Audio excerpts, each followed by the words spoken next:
Students, next illustration हम देख रहे हैं free fall of bodies. Free fall कैसे होता है? किसी भी बॉडी का अगर फ्री फॉल हो रहा है तो वो क्या होता है? Motion along the vertical direction, motion along the vertical line. अब देखिए, मान लीजिए कोई भी ऑब्जेक्ट है, जैसे ये बॉल है। अब अगर इसको हम रिलीज कर दें बच्चों, तो इसका साइज तो हमें पता है, कंसीडर नहीं करना, इसको पॉइंट ऑब्जेक्ट मानना है, तो इसका कुछ ना कुछ मास होगा। अगर मैं रिलीज कर दूं, इनिशियल स्पीड क्या है, इनिशियल वेलोसिटी क्या है इसकी? 0, रेस्ट पे है, मैंने छोड़ा है, तो इसका मोशन स्टार्ट हो गया और ये along Y axis, along vertical direction नीचे की तरफ तेज हो रही है। ठीक है जी, ये जो बॉल है, तो कोई भी ऑब्जेक्ट हो, मान लो इनिशियली ये पॉइंट ए पे थी, इनिशियली फिजिक्स में मैं आपको बता चुका हूं t=0 था। ठीक है जी।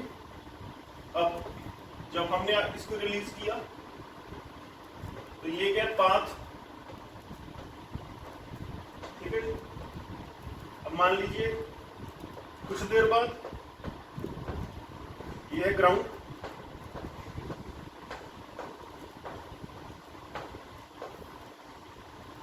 इसने पॉइंट ओ को जाके ग्राउंड पे हिट कर दिया। ठीक है जी। अब देखिए बच्चों, ये जो इसने t पे ग्राउंड को हिट किया है एट पॉइंट ओ। ठीक है जी। अब मोशन सबसे पहले हमें समझाया, मोशन के कॉन्सेप्ट्स हैं, जो मोशन के कॉन्सेप्ट्स हमें मिले हैं न्यूटन से। तो इनिशियली बॉल को पॉइंट ए से रिलीज किया जाता है, बॉल का मोशन स्टार्ट हो गया t=0 पे, वो ये डॉटेड पाथ के ऊपर जाकर पॉइंट ओ पे स्ट्राइक करती है। तो ये जो लाइन AO है, it is a vertical line. ठीक है जी। t पे फाइनली इसने ग्राउंड को जाके हिट किया पॉइंट O के ऊपर। अब ध्यान से देखिए, अब मान लीजिए कोई ग्राउंड ऑब्जर्वर है ग्राउंड ऑब्जर्वर, अब हम O को ही ओरिजिन ले लेते हैं, तो ये क्या हो गया हमारा? ये हो गया एक्स एक्सिस।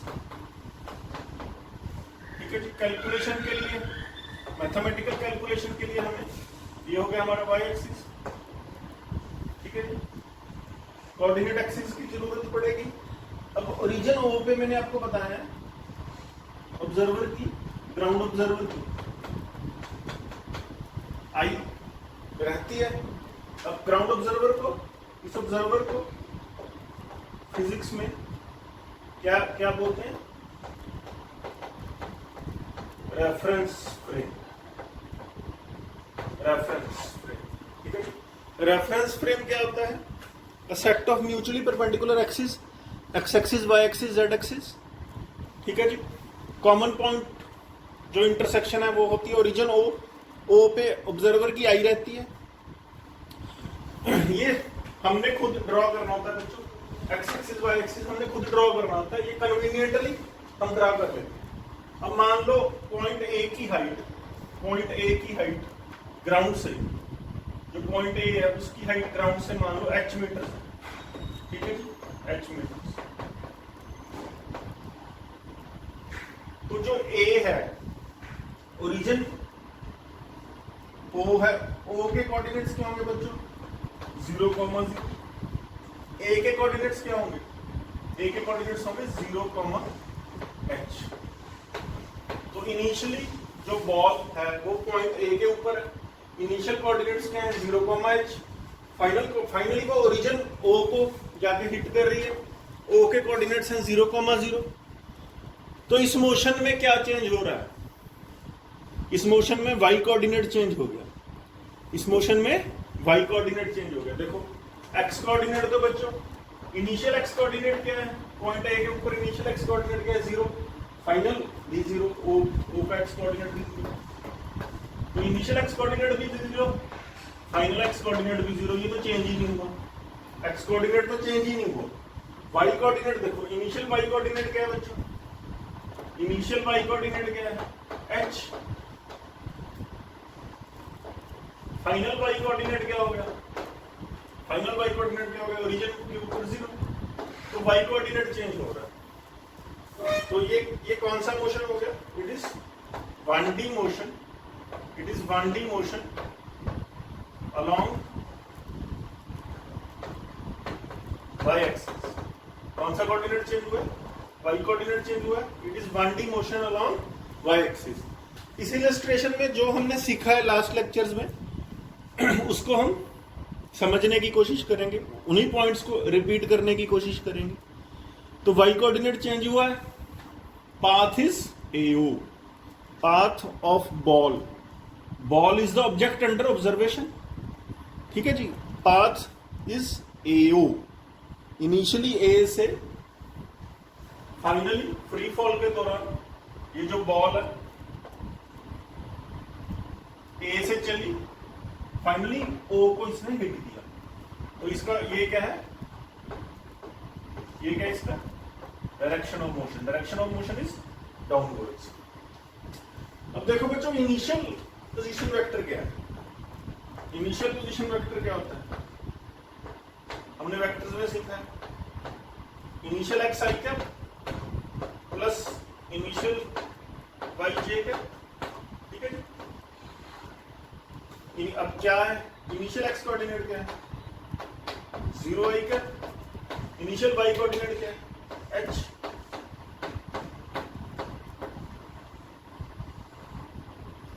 तो हमें पता है इसकी डिस्प्लेसमेंट क्या है, इस केस में डिस्प्लेसमेंट क्या है हमें पता है, डिस्प्लेसमेंट इज AO, यही डिस्प्लेसमेंट है ना। डिस्प्लेसमेंट क्या होती है, vector joining shortest path, it is a vector along the shortest path joining the initial point two the final point, तो यही डिस्प्लेसमेंट है। तो हमें पता है इसका मैग्नीट्यूड कितना है, AO का मैग्नीट्यूड कितना है h, डायरेक्शन भी पता है हमें माइनस j का। अब देखते हैं जो हमने डिस्प्लेसमेंट सीखी थी, हमने डिस्प्लेसमेंट क्या सीखी थी, ये आसान क्वेश्चन है ना, यहाँ डिस्प्लेसमेंट और डिस्टेंस इक्वल है, कितना डिस्टेंस ट्रेवल किया h मीटर्स, किस डायरेक्शन में किया है डाउनवर्ड्स, डाउनवर्ड्स क्या होता है फिजिक्स में माइनस j कैप, तो हमें पता है ये डिस्प्लेसमेंट कितनी है h माइनस j कैप।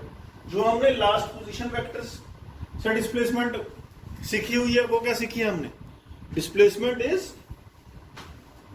क्या होती है, is change in position vector. मैं आपको पहले भी बता चुका हूं, जो हमने सीखा है लास्ट कुछ दिनों में वो हम देख रहे हैं यहाँ एप्लीकेबल है भी या नहीं। अब एनालिटिकली सोच के हमें पता है डिस्प्लेसमेंट क्या है, AO in the downward direction, AO is h, ये कोई भी किसी से भी पूछोगे वो बता देगा AO h है, direction downward direction minus j cap बोलते हैं, वो हमें पता है, तो displacement is h minus j cap. अब देखो ये इनिशियल पोजीशन वेक्टर आ गया बच्चों, अब फाइनल पोजीशन वेक्टर क्या है, what is the final position vector, 0 0 0 i cap x final i cap plus y final j cap. अब देखो डाटा पुट करते हैं जो हमने सीखा, तो ये क्या होता है, चेंज इन पोजीशन वेक्टर क्या होता है, चेंज क्या होता है फाइनल माइनस इनिशियल, फिजिक्स में चेंज बहुत इंपॉर्टेंट है, आपको पता होना चाहिए। तो फाइनल पोजीशन वेक्टर क्या है बच्चों, 0 i cap plus 0 j cap, 0 i cap plus 0 j cap minus initial position vector is 0 i cap plus h j cap minus 0 i cap plus h j cap, ठीक है जी। तो displacement क्या होगी, 0 i cap minus 0 i cap, 0 i cap minus 0 i cap, ठीक है, plus 0 j cap minus h j cap. 0 में से 0 माइनस हुआ आई कैप अगर हम कॉमन ले लें, 0 माइनस 0 इज 0, अब 0 माइनस एच, यहाँ क्या कॉमन ले लिया हमने, जे कैप कॉमन ले लिया, तो ये क्या आ गया बच्चों, 0 minus 0 is 0 I cap, 0 minus H is minus H J cap. तो देखो इसको हम कैसे लिख सकते हैं, तो डिस्प्लेसमेंट क्या आ गई, 0 आई कैप प्लस एच माइनस जे कैप। डिस्प्लेसमेंट का एक्स कंपोनेंट तो है ही नहीं, यही तो है। देखो अब ये देखो स्टार इक्वेशन, दोनों स्टार इक्वेशन देखो, star equation 1 and 2, same result हमें मिला। जो एनालिटिकली हम सोच रहे हैं और जो वेक्टर से हमने सीखा, सेम रिजल्ट हमें मिला है। Displacement is equation 1 and 2 both are same. Displacement is 0 I cap plus H minus J cap. अभी ये क्या इसका, ये क्या है, डिस्प्लेसमेंट का एक्स कंपोनेंट है ही, डिस्प्लेसमेंट अलोंग एक्स एक्सिस हुई ही नहीं। ये क्या है, डिस्प्लेसमेंट का वाई कंपोनेंट है, उसका मैग्नीट्यूड क्या है, एच मीटर्स, डायरेक्शन है माइनस जे कैप। यही तो एनालिटिकली इक्वेशन 1 बता रही है, ठीक है जी। तो डिस्प्लेसमेंट का कॉन्सेप्ट देखो बच्चों, जो हमने सीखा वो एप्लीकेबल है, इस जगह ही नहीं हर जगह एप्लीकेबल है। और देखो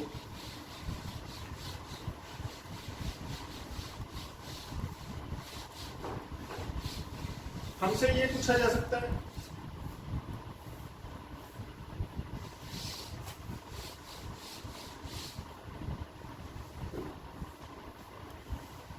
फाइंड, देखो बच्चों हमें क्या गिवन है, हमें गिवन है H, H is given to us, ठीक है। इनिशियली रेस्ट यू क्या है, 0, फ्री फॉल है, यू इज 0,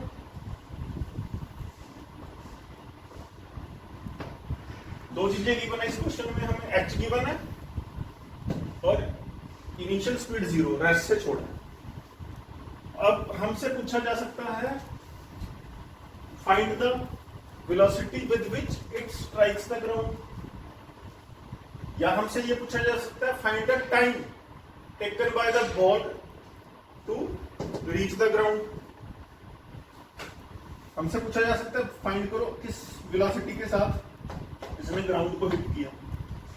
हमसे ये पूछा जा सकता है ये फाइंड करो कितने टाइम बाद इसने ग्राउंड को हिट किया। अब टाइम इंटरवल क्या है, डेल्टा टी क्या है, delta T is final time minus initial time. अब इनिशियल टाइम क्या है, 0, फाइनल टाइम इज t, तो time interval is delta t is t। अब आपने इक्वेशन ऑफ मोशंस पढ़ी होंगी जूनियर क्लासेस में, v is equal to u plus at, s is equal to ut plus half at square। ये दो equation है, first equation है v is equal to u plus at, ठीक है जी।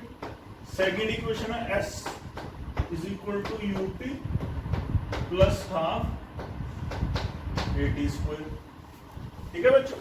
s हमें पता है, इस केस में s क्या है हम निकाल चुके हैं, s is 0 I cap plus h minus G cap,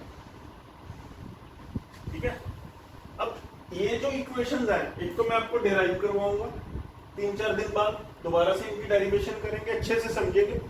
अभी जस्ट इस काइनेमेटिक्स में हमने क्या क्या देखना है, कैसे क्वेश्चंस, कैसे न्यूमेरिकल्स हमें करने के लिए मिलेंगे, उसकी एक पिक्चर मैं आपको दिखा रहा हूं।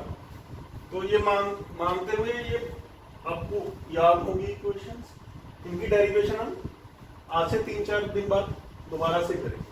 डेरिवेशन बहुत इंपॉर्टेंट है। अब कुछ चीजें जो आपको पता नहीं, मैं आपको बताता हूं। एक तो ये इक्वेशन ऑफ मोशन, एक थर्ड इक्वेशन भी होती है, v square is equal to u square plus 2as। ये कब यूज कर सकते हैं, जब हम डेराइव करेंगे। तो ये सारी कंडीशंस मैं आपको बताऊंगा। अभी के लिए मैं आपको बता दूं इक्वेशंस ऑफ मोशंस कब यूज किए जा सकते हैं? फर्स्ट पॉइंट है जब एक्सेलरेशन कांस्टेंट, ठीक है, इनको तभी यूज कर सकते हैं अगर एक्सेलरेशन इज कांस्टेंट। अब हमें पता है acceleration is a vector quantity, इसके ऊपर एरो लगेगा, ठीक है जी। अब देखो फर्स्ट इक्वेशन में देखो v क्या है, final velocity, velocity is also vector quantity, ठीक है। u क्या है फर्स्ट इक्वेशन में, u is initial velocity is also vector quantity, a is acceleration, it is a vector quantity, t is time interval, time is scalar, time has no direction, तो उसके ऊपर arrow नहीं लगा। अब second equation में देखो बच्चों, s इज डिस्प्लेसमेंट, ये भी क्या है, वेक्टर क्वांटिटी है, u is initial velocity, vector है, t इज स्केलर, हाफ तो एक कांस्टेंट है, a is acceleration, t is again scalar, ठीक है जी। एक तो ये जो इक्वेशन ऑफ मोशन है ये वेक्टर इक्वेशन, ये जूनियर क्लासेस में वेक्टर्स डीपली पढ़ाई नहीं जाते, दीज आर वेक्टर इक्वेशंस। क्यों वेक्टर इक्वेशंस बोल रहे हैं? क्योंकि ये वेक्टर क्वांटिटीज है ना सारी, displacement, initial velocity, final velocity, acceleration. Second point, इनको यूज कब किया जा सकता है? अगर एक्सेलरेशन कांस्टेंट हो। अब एक्सेलरेशन एक वेक्टर क्वांटिटी है, वो कांस्टेंट कब होगी? जब उसका मैग्नीट्यूड भी कांस्टेंट है, डायरेक्शन भी कांस्टेंट, ठीक है जी। थर्ड पॉइंट, टी क्या होता है इन इक्वेशंस में? टी क्या होता है? T is the change in time, T is final time minus initial time. Initial time को ज्यादातर केसेस में हम जीरो लेते हैं, तो टी क्या है? टाइम इंटरवल होता है। फाइनल टाइम ये क्या होगा? डेल्टा टी क्या होगा? Final time is T, initial time is zero, ठीक है जी। ये पॉइंट्स आपको पता होने चाहिए। अब देखिए ड्यूरिंग फ्री फॉल, आज जो चीजें हम पढ़ रहे हैं या यूज कर रहे हैं, जैसे ये इक्वेशन यूज करेंगे हम, ये मैं मान के चल रहा हूं आपने जूनियर क्लासेस में अच्छे से आपको याद है, पढ़ी थी, जूनियर क्लासेस में पढ़ी थी, और ये आपको अच्छे से याद है। अब एक और वेक्टर लॉ है, F is equal to m, net force on any body is equal to mass times its net acceleration।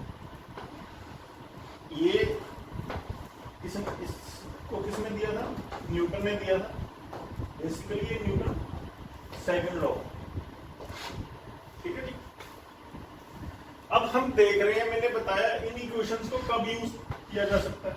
सबसे इंपॉर्टेंट पॉइंट क्या है? When acceleration is constant. Acceleration is a vector. Acceleration क्या होगी बच्चों? Acceleration में दो चीजें होंगी ना, एक तो उसका मैग्नीट्यूड, एक डायरेक्शन। एक्सेलरेशन कांस्टेंट कब होगी? मैग्नीट्यूड भी कांस्टेंट हो, डायरेक्शन भी कांस्टेंट हो। तो पहले हम ये एक्सेलरेशन निकालो, ठीक है जी। अब देखो जब फ्री फॉल हो रहा है किसी भी ऑब्जेक्ट का, जब फ्री फॉल हो रहा है किसी भी ऑब्जेक्ट का, जब फ्री फॉल हो रहा है बच्चों, एयर ड्रैग हम कंसीडर नहीं कर रहे, ठीक है जी, निगलेक्टिंग एयर ड्रैग। इस पे एक ही फोर्स है, वो क्या फोर्स है? mg। वो फोर्स है mg। तो देखो उस फोर्स की डायरेक्शन क्या? डाउनवर्ड्स। उस फोर्स का मैग्नीट्यूड क्या है? mg। m is the mass of body, g is acceleration due to gravity. अब ये एक्स एक्सिस के साथ कितना एंगल बना रही है? ये वाली फोर्स एक्स एक्सिस के साथ कितना एंगल बना रही है? 90 डिग्री। तो इस फोर्स का एक्स कंपोनेंट क्या होगा?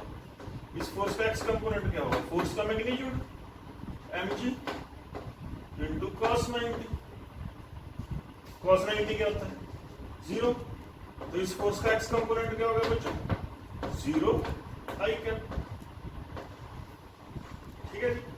अब ये यही फोर्स नेगेटिव वाई एक्सिस के साथ कितना एंगल बना रही है? 0 डिग्री। तो इसका वाई कंपोनेंट क्या होगा? इसका वाई कंपोनेंट क्या होगा? फोर्स का मैग्नीट्यूड इनटू cos 0, ये आपको समझाया हुआ। डायरेक्शन क्या होगी? माइनस जे कैप। अब इस फोर्स का वाई कंपोनेंट क्या आ गया बच्चों? फोर्स का मैग्नीट्यूड क्या? mg। cos 0 क्या होता है? 1। mg into 1 is mg। Direction is minus J cap. अब कोई भी वेक्टर क्या होता है? अपने कंपोनेंट्स का सम होता है। तो ये जो नेट फोर्स है ये क्या आ गई बच्चों? बोलो। 0 आई cap plus mg minus J cap. This is the force on the object during its free fall, neglecting air drag. Neglecting air drag, this is the net force on any object. ठीक है बच्चों? अब देखो Newton second law.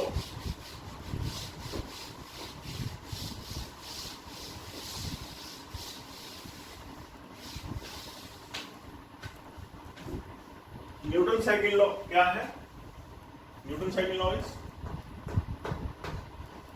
F net is equal to mass into A net। ठीक है जी। अब F net क्या है? Neglecting air drag. Air drag, air resistance को हमने क्या कर दिया? निगलेक्ट कर दिया। एयर ड्रैग है ही नहीं। तो एक ही फोर्स है mg, डायरेक्शन इज डाउनवर्ड्स। तो वो क्या आ गई? 0 आई cap plus mg minus J cap. It is equal to mass times net acceleration. अब ये मैं मान के चल रहा हूं बच्चों, ये आपको पता न्यूटन सेकंड लॉ। ये क्या है? Second law. न्यूटन ने जो दिया, न्यूटन ने कई लॉज दिए हैं, इसको सेकंड लॉ बोला जाता है। तो अब देखो dividing both sides by m। यहां भी m से डिवाइड कर दिया, यहां भी m से डिवाइड कर दिया। क्या आ गया हमारे पास? 0 by m I cap plus mg by m minus J cap equals m by m into a net. अब m ने m को 1 यहाँ कैंसिल आ गया, तो 0 by समथिंग इज 0। तो क्या आ गया बच्चों? 0 आई कैप प्लस g माइनस जे कैप। ठीक है, is equal to A net. तो ए नेट का एक्स कंपोनेंट है ही नहीं, जैसे फोर्स का एक्स कंपोनेंट नहीं है, नेट एक्सेलरेशन का भी एक्स कंपोनेंट है नहीं। ठीक है, तो नेट एक्सेलरेशन का मैग्नीट्यूड क्या है? मैग्नीट्यूड क्या होता है? रूट ऑफ एक्स कंपोनेंट का स्क्वायर, जी 0 का स्क्वायर प्लस जी का स्क्वायर। ठीक है, फिर ये क्या आ गया? Root of G square. तो ए नेट का जो मैग्नीट्यूड है, मैग्नीट्यूड क्या आ गया? जी आ गया। इसकी वैल्यू हमें पता है, 9.8 मीटर पर सेकंड स्क्वायर होती है, और ये तो कांस्टेंट है, ये तो कांस्टेंट आ गया। अब इसकी डायरेक्शन क्या है? एक्स कंपोनेंट तो नेट एक्सेलरेशन की डायरेक्शन क्या है? एक्स कंपोनेंट तो है ही नहीं, सिर्फ क्या है? वाई कंपोनेंट है। वो वही क्या है? अब यही क्या है? अगर एक ही वेक्टर है, ए नेट क्या है बच्चों? 0 आई कैप को जी माइनस जे कैप में ऐड किया, तो नेट एक्सेलरेशन क्या है? नेट एक्सेलरेशन क्या है? ए एक्स वेक्टर प्लस ए वाई वेक्टर का सम होगा। अब ए एक्स क्या है? 0, ये है ही नहीं। ए वाई है, ए वाई कितना है? जी माइनस जे कैप। तो एक ही वेक्टर है, किसी भी वेक्टर को अगर 0 से ऐड करेंगे, किसी भी वेक्टर को 5 आई कैप प्लस 0 आई कैप, 5 आई कैप। किसी भी वेक्टर को 0 से ऐड करेंगे तो वही वेक्टर बचेगा हमारे पास, vector a plus 0 is vector a, vector f plus 0 is vector f. तो ए वाई ही तो नेट एक्सेलरेशन होगी। अब ए नेट क्या है, ए नेट क्या है, ए वाई प्लस 0, तो a why he net acceleration. तो नेट एक्सेलरेशन की डायरेक्शन क्या होगी, नेट एक्सेलरेशन की डायरेक्शन क्या होगी, नेट एक्सेलरेशन की जो डायरेक्शन है बच्चों हो गया माइनस जे कैप। अब ये भी कांस्टेंट है, अब माइनस जे कैप क्या, वर्टिकली डाउनवर्ड, ये भी कांस्टेंट हो गया। इसका मैग्नीट्यूड तो हमें पहले ही पता है 9.8 मीटर पर सेकंड, ये भी कांस्टेंट। ठीक है, अब जब एक्सेलरेशन कांस्टेंट आ गई, in this case we can use equations of motion. ये माइंड में रखो, equations of motions can be used only if the net acceleration on the particle is constant. कौन सा particle, which is under observation. ठीक है जी। अब देखो बच्चों,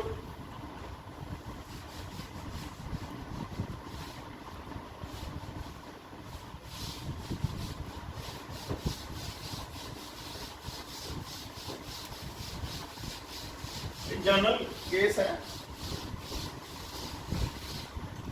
जो आपने पहले पढ़ा हुआ है, उसको दोबारा से हम रिवाइज कर रहे हैं, दोबारा से पढ़ रहे हैं। ये आपने पढ़ा होगा 9th या 10th में, डेफिनेटली पढ़ा होगा ये जो मैं पढ़ा रहा हूँ। ठीक है जी। तो देखो, अब यहाँ हमें इस केस में दो चीजें हमें पता है, displacement is 0 i cap plus h minus j cap, acceleration is 0 i cap plus g minus j cap, and this acceleration is constant. It is constant. ठीक है जी। We can use equations of motion.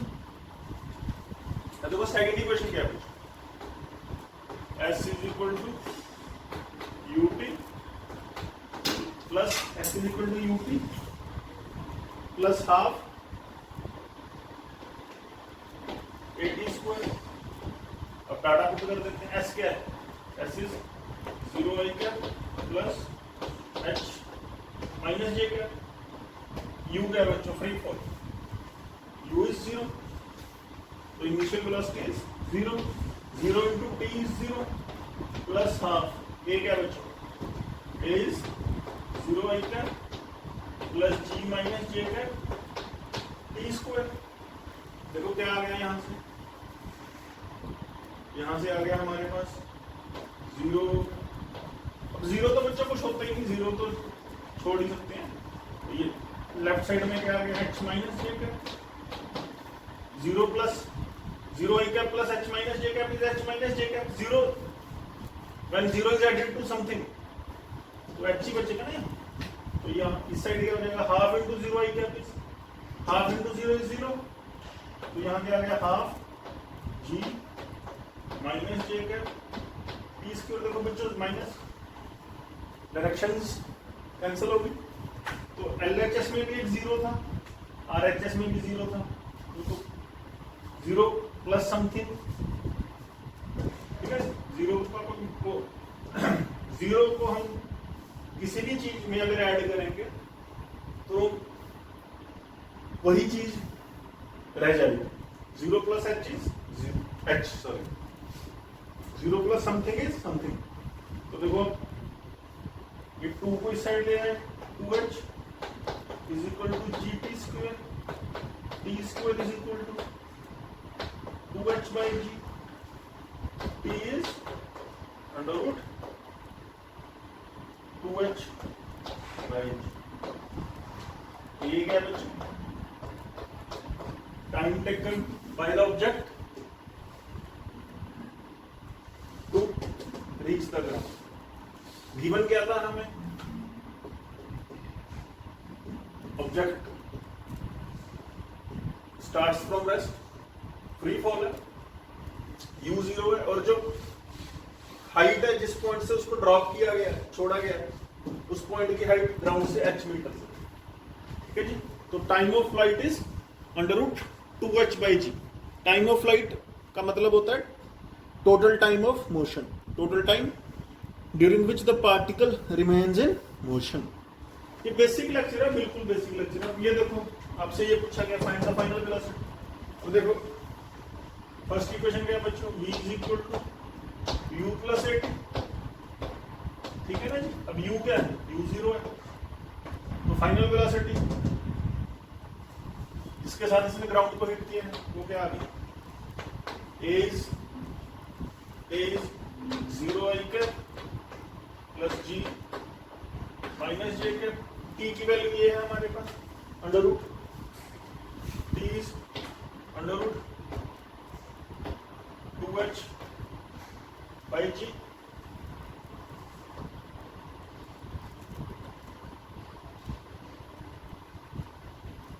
अब square brackets को open कर देंगे, 0 i cap into under root 2h/g, 0 into something is 0, ठीक है जी, plus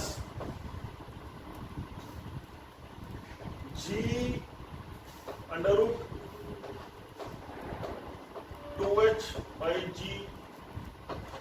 direction is minus j के। अब इसको क्या लिख सकते हैं, 0 प्लस समथिंग इज समथिंग, 0 को किसी भी चीज में अगर ऐड करेंगे तो कोई फर्क नहीं पड़ता, वही चीज रह जाती है हमारे पास। तो इसको अगर अंडर रूट के अंदर ले जाएं तो क्या आ जाएगा हमारे पास, 2h g square, under root के अंदर g स्क्वायर हो जाएगा ना, बाई g माइनस j के। तो ये g से ये कैंसिल हो गया, तो फाइनल वेलोसिटी क्या आ गई बच्चों, उसका मैग्नीट्यूड क्या आ गया, अंडर रूट 2hg, ठीक है जी। डायरेक्शन देखिए, डायरेक्शन क्या माइनस j का। अब ये देखो ये कौन सी डायरेक्शन है, ये डायरेक्शन कौन सी, माइनस j कैप है, इसका मैग्नीट्यूड क्या आ गया, magnitude is under root 2h। इसको कब यूज कर सकते हैं, अगर acceleration, we can use equation of motion if acceleration is constant, ठीक है जी। बच्चों काइनेमेटिक्स के लिए हमें कैलकुलस के 2 टॉपिक्स हैं, कैलकुलस मैथमेटिक्स की एक ब्रांच है, उसके 2 टॉपिक्स हैं, डिफरेंशिएशन एंड इंटीग्रेशन। ये आपको बस इनके बेसिक्स पता होने चाहिए, ठीक है। काइनेमेटिक्स में, फिजिक्स में basic differentiation and basic integration बहुत रोल प्ले करती है। तो बेसिक डिफरेंशिएशन मैं आज आपको समझा रहा हूं, तो पहले आप समझिए कांस्टेंट क्या होता है। Any quantity whose value remains unchanged always is termed as a constant quantity. Example जैसे पाई आपने पढ़ा है, पाई की वैल्यू क्या होती है 22/7, ये कांस्टेंट रहती है हमेशा, ये चेंज तो नहीं होती कभी भी। Speed of light is 3 × 10⁸ meter per second, ये कांस्टेंट है, ठीक है, ये कभी चेंज नहीं होती। मान लीजिए देखिए आपने ग्राफ्स भी बनाए होंगे एक्स वाई, जो देखिए जैसे मैं आपको बोलूं y इज 2, तो 2 एक कांस्टेंट वैल्यू है, 2 इज ऑल्सो कांस्टेंट। अगर इसका ग्राफ बनाएंगे तो ग्राफ कैसे बनेगा, y की वैल्यू हमेशा 2 रहेगी, तो ये क्या 1, ये 2, कांस्टेंट का ग्राफ कैसे बनेगा, आपको पता होगा ना, ये y और x के बीच में ग्राफ बनाया है, तो y x पे डिपेंड ही नहीं करता, y is not a function of x। या सिंपल लैंग्वेज में क्या लिखेंगे, अगर y 2 है, y does not depends on x, ठीक है। आपको पता है इसमें x क्या होता है, x इज इंडिपेंडेंट वेरिएबल। चलो ये मैं बाद में बताता पहले ये देखो x की वैल्यू कुछ भी हो y 2 रहेगा।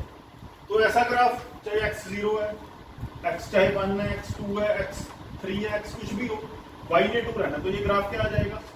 पैरेलल टू, ये ग्राफ क्या आ गया बच्चों? Parallel to x axis. अब मैंने आपको बताया फिजिक्स में ये क्या होता है? डेल्टा। डेल्टा का मतलब होता है चेंज। तो change in y is final y। आपने x को चेंज कर दिया, आपने x को 0 से मान लो 0 से 2 कर दिया, आपने x को 0 से 2 कर दिया, तो change in x delta x। Change in x क्या होगा? Final x minus initial x। Final x is 2, initial x 0। x को चेंज कर दिया आपने, चेंज इन x इज 2, 0 से 2 कर दिया। बट चेंज इन y क्या है? Final y minus initial y। y is always 2, change in y is 0। y change ही नहीं हो रहा। जो चेंज ही नहीं हो रहा, any quantity whose value remains unchanged always, जो चेंज नहीं हो रहा वो कांस्टेंट हो गया। बाकी कुछ भी चेंज होता रहे, टाइम चेंज होता रहे, एक्स चेंज होता रहे, पर y इज अ कांस्टेंट। अगर आपको ये गिवन हो y is x, y is equal to x, फिर एक फंक्शन गिवन है आपको, दे रखा है y इज x। अब y इज नॉट कांस्टेंट। जब x 0 है y 0, तो देखो यहां प्लॉट करें, when x इज 0, x की वैल्यू अगर 0 है तो y की वैल्यू 0 है। जब x 1 हो गया, जब x 1 हो गया, y को भी 1 होना पड़ गया। तो यहां आ गए हम, y इज x, तो y is a function of x। यहां क्या है? y is a function of x। y depends on, y depends upon x। तो इसका मतलब क्या है? y की वैल्यू क्या होगी? जो x की वैल्यू है, x की वैल्यू 2 हुई, y भी 2 हो गया। ठीक है, x की वैल्यू 3 हुई, y को भी 3 होना पड़ेगा। ऐसा अगर आपने ग्राफ प्लॉट किया, x 0 था, y भी 0 था, ऐसा अगर आपने ग्राफ प्लॉट किया तो आइडिया, ठीक है। ये पैरेलल टू x एक्सिस नहीं हो, ये मैं आपको बता देता हूँ, ये एंगल क्या होता है? थीटा 45। अगर हम y is equal to x का ग्राफ प्लॉट करें तो ये ग्राफ आ गया, ये ग्राफ x एक्सिस के साथ जो एंगल बनाएगा वो 45 डिग्री। अब इसमें क्या है? x की वैल्यू आप कुछ भी सोच सकते हो, तो कॉरेस्पॉन्डिंगली y की वैल्यू x की वैल्यू के बराबर हो जाएगी।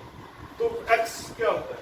x is independent variable, x is independent variable and y depends on x।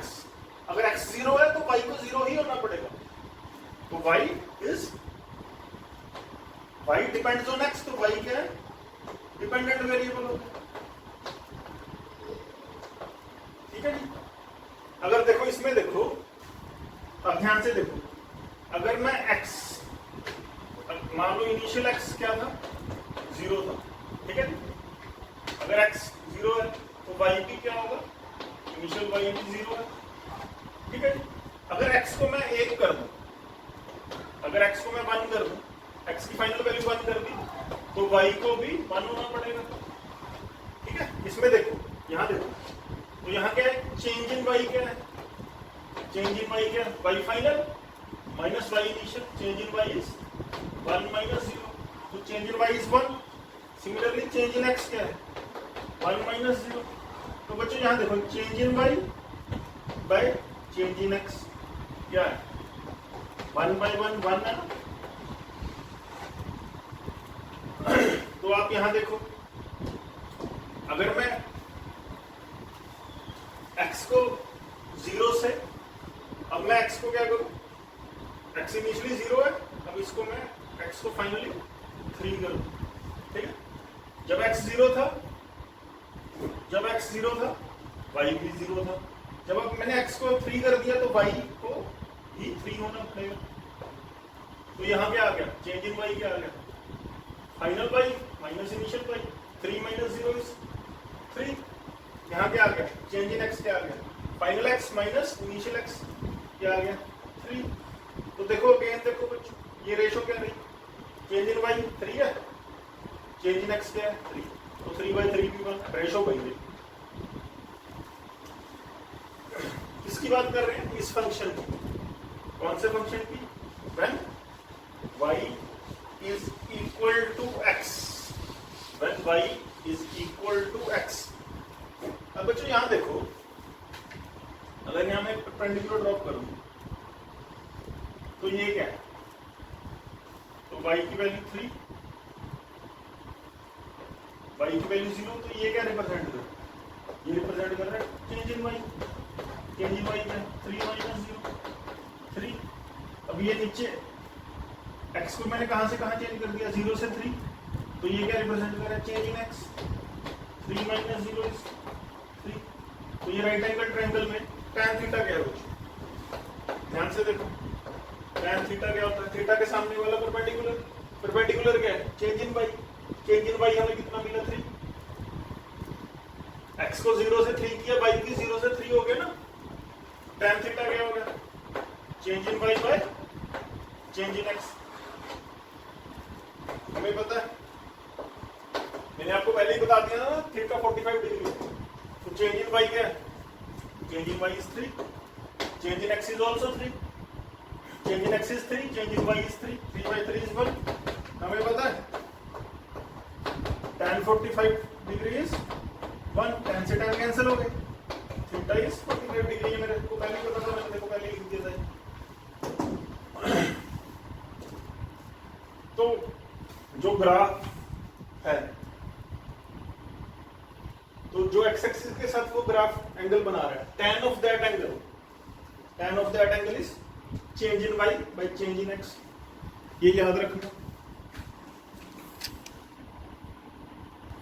तो देखो अब y is a function of x, ठीक है जी, y के डिपेंडेंट वेरिएबल और x is y is some function of x, y is dependent variable, x is independent variable. अभी ये नॉन लीनियर ग्राफ है, ये स्ट्रेट लाइन नहीं है ना, this is non linear graph.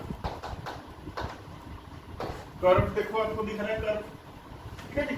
अब देखो इस ग्राफ में, देखो इस ग्राफ को हम स्टडी करते हैं, जब x 0 है, अगर x की इनिशियल वैल्यू 0 है बच्चों, ठीक है, उस केस में y क्या है, y की वैल्यू भी 0 है। इस ग्राफ से देखो जब x 0 y भी 0, मान लो मैंने x को 2 कर दिया, x को 2 कर दिया, तो हम यहां आ गए, तो y की वैल्यू इस ग्राफ से हमें क्या मिल रही है, when x is 2, what is the value of y,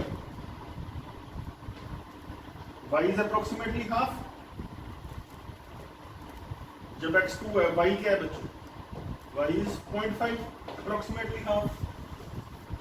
अब मैंने क्या किया, x की फाइनल वैल्यू 2 कर दी, y की फाइनल वैल्यू क्या आई है हाफ 0.5। तो x के चेंज इन x क्या है, change in x is x final minus x initial, 2 minus 0 is 2, change in x is 2, change in y देखो बच्चों क्या है, change in y, change in y is, change in y is देखो बच्चों final y minus initial y is 0.5, या फिर change in y क्या है, आप बोल सकते हो हाफ।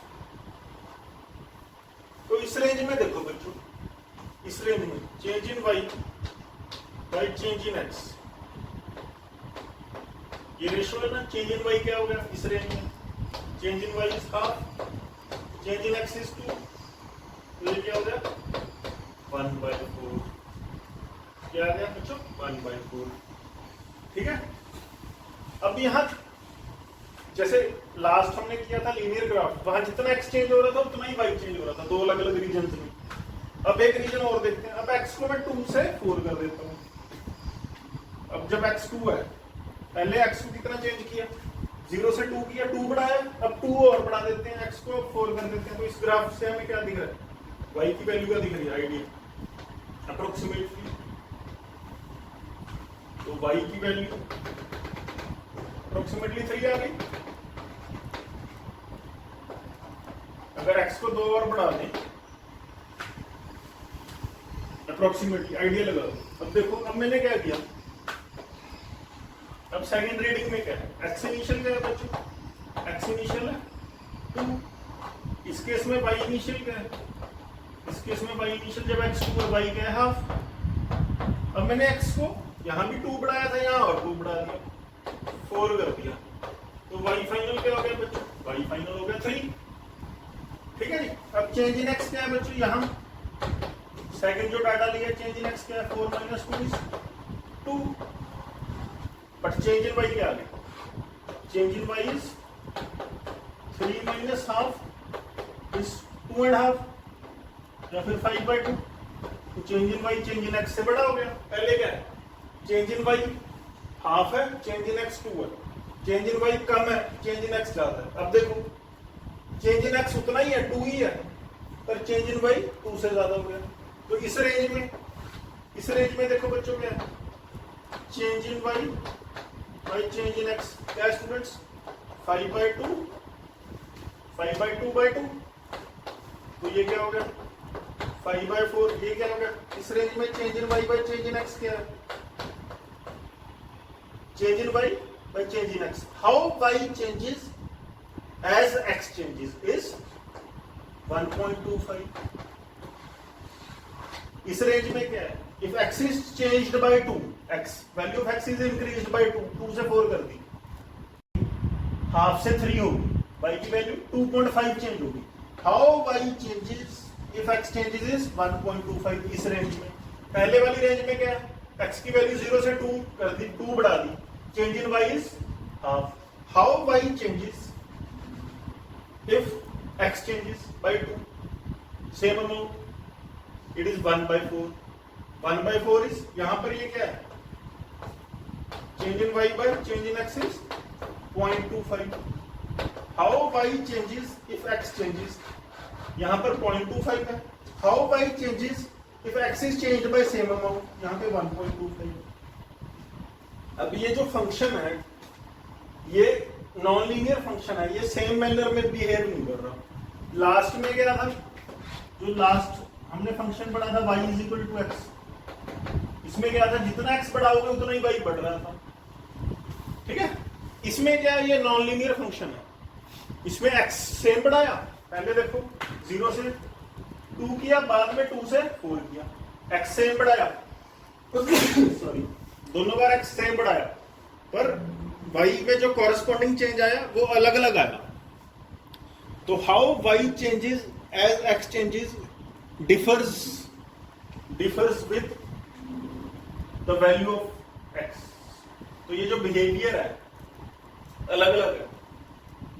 तो इस बिहेवियर को समझने के लिए अब x को थोड़ा थोड़ा बढ़ाएंगे, जैसे x को 4 से 4.1 किया, अब इसको बहुत स्मॉल अमाउंट्स में बढ़ाएंगे। x को 0 से 0.1 किया, x को 1 से 1.1 किया, या x को 1.5 से 1.6 किया, तो उस केस में y भी थोड़ा सा ही बढ़ेगा। अगर x को देखो 4 से 4.1 किया तो y कितना बढ़ा, तो y ध्यान से देखो y कितना बढ़ा, y की वैल्यू, तो ये क्या है बच्चों, ये एक स्ट्रेट लाइन है, तो ये एंगल बना रही है यहाँ x एक्सिस के साथ कुछ थीटा। अब इस रेंज में देखो, इस रेंज में अगर देखोगे, अगर 2 से 2.1 कर रहे हो तो कोरस्पॉन्डिंग चेंज वाली इस ग्राफ पे जो लाइन आएगी, ये x एक्सिस के साथ जो एंगल बना रही है अल्फा। अब थीटा और अल्फा अनइक्वल है, तो ये बिहेवियर जो पहले हमने देखा था वो थीटा हमेशा कांस्टेंट था 45 डिग्री, यहाँ क्या है, ये थीटा चेंज हो रहा है, थीटा बढ़ गया, पहले अल्फा था थीटा है, यहाँ पे थीटा क्या है, ग्रेटर देन अल्फा। अगर आप ध्यान से देख रहे, x को 2 से 2.1 किया, x को 4 से 4.1 किया। अभी आप इसको निगलेक्ट भी कर सकते हो, अगर ये थीटा एंगल नहीं समझा है इसको आप निगलेक्ट भी कर सकते हो। तो अब डिफरेंशिएशन क्या है बच्चों, हम क्या सीख रहे हैं, basic differentiation. Basic differentiation is the rate of change of Y with very small change in X. देखो बच्चों, अगर इंडिपेंडेंट वेरिएबल चेंज हो गया by an amount delta X, ठीक है, जो डिपेंडेंट वेरिएबल है वाई वो कैसे चेंज हो जाएगा, मान लो डेल्टा वाई चेंज हो गया, तो इसको वर्डिंग्स में कैसे लिखते हैं, for a change delta X in independent variable, for a change delta X in independent variable let the corresponding change in dependent variable is delta Y X. अगर change करेंगे if Y is a function of X, if Y is some function of X, तो अगर x को change करेंगे तो Y भी तो change होगा, अभी सीखा है हमने। For a change delta X in independent variable let the Y, जो कि डिपेंडेंट वेरिएबल है, उसमें क्या चेंज आ गया, उसमें डेल्टा वाई चेंज आ गया। We define the rate of change as delta Y by delta X, the rate of change as delta Y by delta X. अब मैथमेटिक्स में क्या है, डिफरेंशिएबिलिटी, लिमिट्स, कॉन्टिन्यूटी एक मैथमेटिक्स की ब्रांच है, उसमें क्या है, अगर ये changing, if changing independent variable जो डेल्टा एक्स है वो बहुत ही स्मॉल हो जाए, if limit delta x tends to 0, बहुत ही छोटा इंक्रीमेंट हो, जैसे एक्स मान लो 2 था, हमने 2 से बढ़ा के 2.00001 कर दिया, ठीक है जी, तो चेंज इन एक्स ऑलमोस्ट 0 ही है। तो इस केस में ये जो रेट ऑफ चेंज है, ये rate of change delta Y by delta x, क्या आप इसको लिखते हैं d by d x of y, ठीक है। For very small change in x rate of change is d y by d x. ये लिमिट देखो, लिमिट लगा दी, अगर लिमिट का मतलब है limit delta x tends to 0, देखो जैसे अगर एक्स इनिशियल था मान लो 2 था, अब एक्स फाइनल हमने कर दिया बच्चों 2.0001, तो चेंज इन एक्स क्या है, चेंज इन एक्स क्या है, x final minus x initial, तो चेंज इन एक्स क्या है 0.0001, ये अप्रोक्सीमेटली 0 ही है ना। तो ये form delta Y by delta x कैसे लिखते हैं मैथमेटिक्स में, d y by d x, बस ये आपको याद रखना है। अब इसके मैं आपको बेसिक फार्मूले बता रहा हूं, वो आपको वो भी याद रखने हैं, डिटेल में ये मैथमेटिक्स के टीचर पढ़ाते हैं। तो देखो, अगर बच्चों y is a function of x, वो फंक्शन कैसा है, y is some x raise to power n, ठीक है जी। तो rate of change of y with respect to x, मतलब अगर मैंने आपको भी बताया change in y by change in x, अगर x को बहुत कम अमाउंट में अगर हम लिमिट लगा दें, limit delta x tends to 0, ठीक है, अगर लिमिट लगा दें x को बहुत थोड़ा थोड़ा थोड़ा थोड़ा करके बढ़ाएं, तो y का भी जो कॉरेस्पॉन्डिंग चेंज होगा वो बहुत ही स्मॉल होगा ना।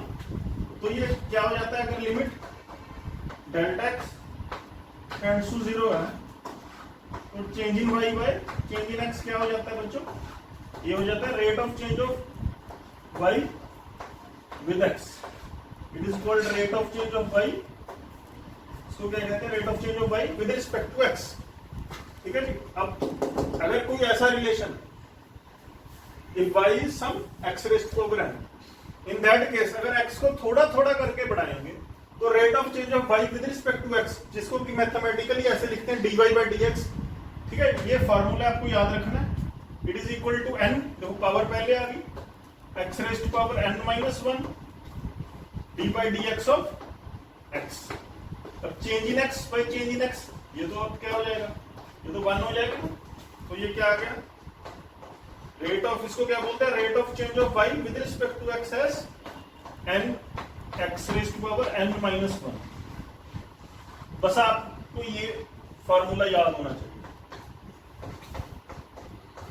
डिफरेंशिएशन जितनी भी मैंने पढ़ाई है आपको, ठीक है, अगर वो ज्यादा समझ भी नहीं आई तो मैटर नहीं करता, नॉन मेडिकल वाले स्टूडेंट्स को मैथमेटिक्स के टीचर अच्छे से पढ़ाएंगे, बस आपको ये फार्मूला याद रखना। rate of change of y with respect to x if y is x raised to power n is given by n x raised to power n minus 1, ये into D by d x of x भी होता है, वो 1 हो जाएगा। ठीक है। अब देखो अगर y कांस्टेंट है, जैसे मैंने आपको if y is some constant मैंने लिया था, अब याद है आपको x चेंज होता रहे, y नहीं चेंज होने वाला। चाहे x ज्यादा चेंज कर दो, चाहे बहुत कम चेंज करो। ये देखो किया था ना हमने, change in y by change in x, क्या आया था? y तो 2 ही था, x को हमने 0 से 2 कर दिया था अगर आपको याद है। तो ये क्या आ गया 0/2, ये तो 0 ही रहेगा ना। कब if y is some constant, तो rate of change of x of constant function की डिफरेंशिएशन क्या होगी? 0। ये भी आपने याद रखना है क्योंकि इसमें चेंज ही नहीं होना। चाहे x को ज्यादा चेंज करे, x की वैल्यू चाहे 0 से 2 करते ज्यादा बढ़ा दी, चाहे x की वैल्यू चाहे इनिशियली 0 थी, फाइनली हमने क्या कर दी 0.0001 कर दी, थोड़ी सी बढ़ाई है। x की वैल्यू कुछ भी बढ़ाएं, कांस्टेंट तो कांस्टेंट ही रहेगा ना, उसने तो चेंज ही नहीं होना।